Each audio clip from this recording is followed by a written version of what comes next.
জয় গোপাল দিদিরা, আজকে জামাই ষষ্ঠী স্পেশাল ম্যাঙ্গো ভাপা দই বানিয়ে নেব। লাগবে টক দই 500 গ্রাম আর একটা পাকা আম, আর তার জন্য লাগবে 1 কাপ চিনি আর একটা পাউডার দুধের প্যাকেট, আর কিচ্ছু না। নিয়ে নিচ্ছি 500 গ্রাম একটা টক দই। এবার দইটাকে কেটে নিয়ে এই একটা সুতির কাপড়ের সাহায্যে আমি ছেঁকে নেব। আর দইটায় একটুও জল থাকা চলবে না, দইটা পুরো এভাবে নিংড়ে নিতে হবে। সুন্দর করে নিংড়ে নিয়ে একেবারে শুকনো দইটা আমার লাগবে।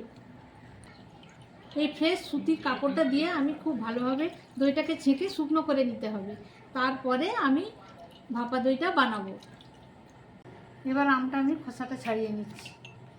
খোসাটা ছাড়িয়ে নিয়ে টুকরো টুকরো করে কেটে নেব। কেটে নিয়ে তারপর মিক্সিতে এটা দিয়ে দেবো আমটা। এই আমটা কি সুন্দর শাঁস দেখুন।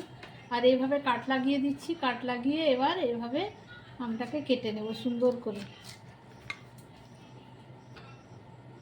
এভাবে পুরো আমটা আমি কেটে নিচ্ছি। এক পাশটা কেটে নিয়েছি, আমটা এখানে কাটা হয়ে গেছে। এবার একে একে মিক্সিতে আমি দিয়ে দেব। আমি এখানে 1 কাপ চিনি অ্যাড করে দিচ্ছি। আপনারা চাইলে একটু কম চিনিও অ্যাড করতে পারেন। এখানে 1 প্যাকেট পাউডার দুধ আমি অ্যাড করে দিচ্ছি। এবার এগুলো খুব ভালোভাবে মিক্সিতে পেস্ট করে নেব। এখানে পাউডার দুধটা অ্যাড করে দিলাম। তারপর ঢাকনাটা লাগিয়ে আমি মিক্সিতে পেস্ট করে আনছি। দইটা কিছুক্ষণ রেস্টে রেখে দিয়েছিলাম, আর এই দেখুন দইটা কি সুন্দর একেবারে জল ঝরে গেছে। এবার জল ঝরা দইটা আমি একটা পাত্রের মধ্যে ঢেলে নিচ্ছি। এই যে দেখুন, এইভাবে দইটা মেরে নিতে হবে। এভাবে দলে দলে খুব ভালো করে একেবারে ক্রিমি টেক্সচার করতে হবে। আমি এখানে দইটা খুব ভালোভাবে দলে নিচ্ছি। এই দেখুন আমের পাল্পটা রেডি হয়ে গেছে। এবার আমি এই দইয়ের সঙ্গে অ্যাড করে দিচ্ছি। চামচে করে এইভাবে খুব ভালোভাবে গুলে নিতে হবে, যেন একেবারে আমে দইয়ে মিশে যায়।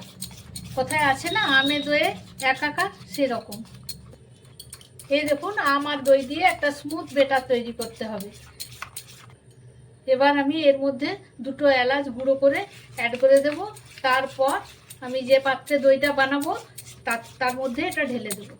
এই দেখুন একেবারে স্মুথ বেটারটা বানানো হয়ে গেছে। এবার পাত্রে ঢেলে নেব। এবার আমি এই পাত্রে যেটাতে দইটা বানাবো তার মধ্যে এইটা ঢেলে নিচ্ছি। এই মিশ্রণটা ঢেলে দিলাম। এই মাটির ভাঁড়ে বাঙালিদের ঐতিহ্য হচ্ছে মাটির ভাঁড়ে দই খাওয়া, তাই আমি মাটির ভাঁড়েই দইটা পাতলাম। তারপরে আবার স্পেশাল জামাই ষষ্ঠী, সেই জন্য মাটির ভাঁড়েই আমি দইটা পাচ্ছি। এবার জলের মধ্যে স্টিম করতে দিয়ে দেব। এভাবে আমি নাড়িয়ে নাড়িয়ে সেট করে নিচ্ছি। তারপর আমি ভেপারে ভাপতে দিয়ে দেব 20 মিনিটের জন্য। এবার আমি দইটা স্টিম করতে দিয়ে দিলাম। জলটা আগে থেকে গরম করতে দিয়ে দিয়েছিলাম। আর এর ওপরে একটা ঢাকা দিয়ে দেবো যাতে জলটা না পড়ে।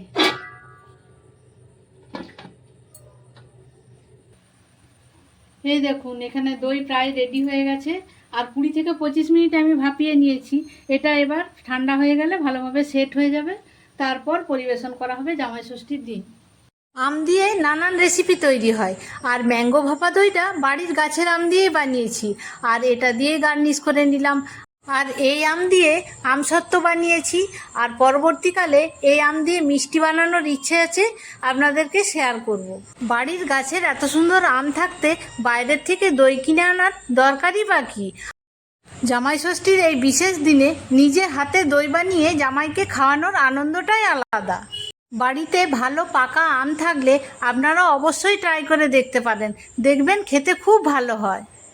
এই দেখুন জামাই ষষ্ঠীর স্পেশাল ম্যাঙ্গো ভাপা দই আমার রেডি হয়ে গেছে। এবার আমি এটা পরিবেশন করব। কাল জামাই ষষ্ঠী উপলক্ষে এই দইটা বানিয়েছি, আর কালকে এটা ভাঙবো। সকলকে জানাই জামাই ষষ্ঠীর আগাম শুভেচ্ছা ও আন্তরিক ভালোবাসা।